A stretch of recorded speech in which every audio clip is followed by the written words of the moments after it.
One TV Patrol. One TV Patrol. One TV Patrol. One TV Patrol.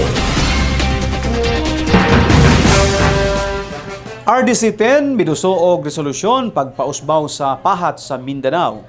Gipanguluhan ni Misamis Occidental Governor Henry Sevilla Waminal isip chairman sa RDC o RDCOM Mindanao ang ika-42 nga komperensya sa Sinsu Misamis Occidental Recreation and Adventure Park. Ang sentro sa maong panagtigom mao ang pagsugyot nga patasan ang budget sa Mindanao gikan sa 15% kadto na sa 22%. Kini nga 7% nga saka nagpasabot og dugang 622 bilyones pesos para sa isla. Matud pa ni Governor Waminal, kinahanglan ang mga high impact projects aron mapakita sa gobyerno kung asa gamiton ang maong pundo. Gipaluyhan usab kini sa RDC-10 Social Development Chair Jaime Rafael Pagyo.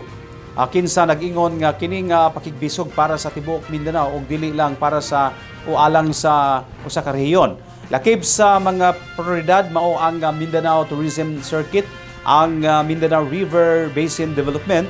Ihatagan og deadline ang 5 ka RDC sa Mindanao hangtod sa Abril 17 sa pagsumiti sa ilang pinal nga mga proyekto.